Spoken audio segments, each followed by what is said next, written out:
Hello there YouTube, it's your boy B3, back with another kicking, you guessed it, action figure review. Last time we reviewed Raiju, and today we are looking at the McFarlane Toys Page Punchers Pacific Rim Crimson Typhoon Jeager. I remember this movie came out. Crimson Typhoon was one of my favorite designs of the Jaegers.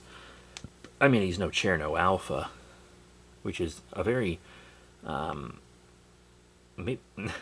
insensitive thing to name a Jaeger that looks like a nuclear cooling tower. Maybe. Crimson Typhoon is cool, though. He's pretty cool. Yeah, you can see the box here. It says he's a Mark IV Jaeger, which will go great with our Category 4 Kaiju from B4. You can see also has a crumpling building, which looks a little different than Raiju's. It has a different top, at least. Yeah, that might be the only real difference. But we've got some military vehicles. Comic. This should be pretty good. There are some Jaeger stats, which you can pause and read. It also says Crimson Typhoon is the only three-armed Jaeger in the fleet attacking with mind-blowing martial arts moves. Power punches, rocket kicks, and special weapons make the Red Goliath the ultimate triple threat. Blueprints are pretty cool. And here's the best part. I got this $20 figure for $3.99 at Ross. I went to Ross specifically because I heard that these ended up there for so cheap. $3.99 is an insane value. That's like what you would pay for the comic alone. Pretty awesome. So let's bust this puppy out of package. So here's Crimson Typhoon and all of his accoutrement out of package. Pretty cool. We have Tales from the Drift issue 2. Cool cover. I'm not going to review this issue because I do plan on reviewing Pacific Rim Tales from the Drift, the graphic novel, like in its entirety, on this channel. And also, since it's not the first issue, there would be a lot of gaps, you know. It wouldn't really make sense. So I do want, if this was issue 1, I would read and review it for this video. If it was issue 1, for sure. The only reason I'm really not is because it's issue 2. And the reason that I don't feel bad about that is because I'm going to review the entire thing anyway. The last one had a cool image on the back. There we go. Some art from inside the comic, from Legendary Comics. And the last comic was pretty violent on a human level. Most of the violence in this one seems to be on the kaiju level. I still don't really see an age recommendation on the inside.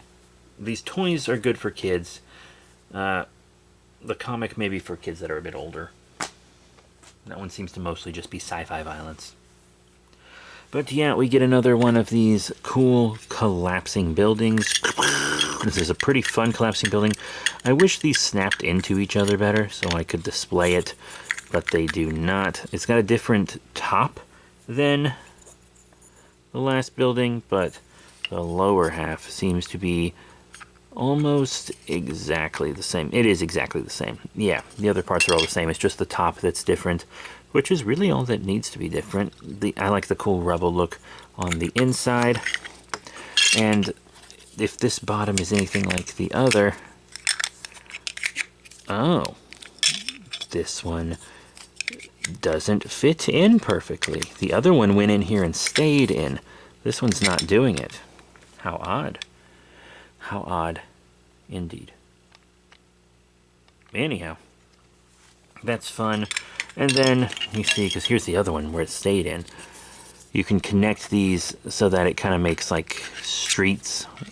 That's cool. A little play mat. In a way, in a hat, in a bowl with a side of sauce. And then we of course have... Kidding, we're going to these. They're military vehicles. They are a single color, this kind of metallic-y green, kind of a Jeep and a tank. They're pretty cool. I think they're a good size, very interesting. They're not painted, but I think they're a good color for unpainted things. Now, the boy. The boy himself. Oh! Crimson Typhoon. Not a lot of paint on this guy. like his big eye is painted and he's got some black on him, but he's mostly just this blank red. He has this cool symbol, mostly just the blank red. Pretty disappointing paint. I know it's a smaller figure, but it's also a $20 figure, and most of McFarlane's marketing is for the adult collector market. Yes, I know this has a lot of kid playability to it, but McFarlane markets his stuff to adult collectors, so Articulation-wise, you've got side to side on the head. It can kind of do a tiny bit of up and down, but not really anything worthwhile. We also got arm movement, in and out and everything. A nice bend, that's cool. Forward and back, in and out on both of these arms. And then there's also like a ball peg here. So in and out, kind of a pivot there. And on the waist. My waist is a little tight, but it's loosening up. So yeah, that's, once again, some fun, playable articulation for kids. It's nice. It's nice. So yeah, as I said, this is marketed as an adult collectible, but I do think it works better as a kid's toy. If your kids even care about Pacific Rim. For kids and adults, this came out kind of late. Anyway, now we're going to move on to everybody's favorite part, size comparisons. I'm not going to compare it with like NECA, Diamond Select, Robot Spirit stuff, because they're all way too big. And they're also all in storage. But, you know what I am going to show him with? His own line. Here he is with a Kaiju, Raiju specifically. That looks really good. Yeah, so they're looking each other in the eye. I think that's really cool. This was also my last review, so you can check it out. How about the Ultra Monster 500 series? These are the Ultra Monster Spark Dolls. This is Zeragus. I think that works. I like the Kaiju a little bigger than the mech. You know, it's a little more imposing, a little more impressive when the mech defeats him. Though I do not think Crimson Typhoon would be capable of defeating Zeragus, if I'm completely honest. Next up, how about one of the smaller Rampage figures? Here's George. I think this is okay, at least height-wise. Maybe not bulk-wise, but that's alright. Then how about a 5-inch Trin Masters Gamera figure? Here's Jeager from their Guardian of the Universe line. That works, I think. That's pretty good. I still think Jeager could take Crimson Typhoon, but you never know. And then, how about the 4-inch Trin Masters Godzilla line with Mogera? This is actually perfect. I highly recommend putting these with your 4-inch Trin Masters. Look how great that is. I can see them fighting alongside each other. These two together could probably take Jeager, right? One of the best movie themes of all time. Full stop. And lastly, I want to show them with a dinosaur. You know, I like to show them with prehistoric creatures, kaiju stuff. So here is the Safari Limited Concavenator.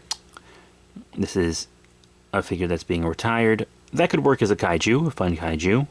Kids would love to have their dino toys be kaiju, I think. So that's fun. So all in all, what are my final thoughts on the McFarlane Toys Page Punchers Crimson Typhoon Jeager figure? This is clearly a kid's toy, marketed as an adult collectible. It's odd. If I would have paid $20 for this, I would have been so disappointed. $2.99, $3.99, what did it say it was? $3.99 is pretty perfect. That's about what you would pay for the comic itself. So yeah, definitely head down to your local Ross if you have one and pick up some of these cool Pacific Rim toys if they're still there after the holidays. I went in before the holidays and I found 2 Raiju, 1 Crimson Typhoon. I left the other Raiju where it is, obviously. I don't need 2. But he's pretty cool. He's cool. If you can get him for dirt cheap like I did, it's a fun little toy. But if you can't, do not pay full price for this, dear Lord. So that is it. Thank you all for your support. Remember to rate, comment, subscribe. Check out all the cool links in the description below. Definitely hit that notification bell if you want to see us review Pacific Rim Tales from the Drift and Pacific Rim Aftermath in their graphic novel versions. If I can get more of these, I will review them. But I'll have more kaiju, mech, and dinosaur reviews coming soon. So that's it. Thank you all once again. See you all next time. Bye for now.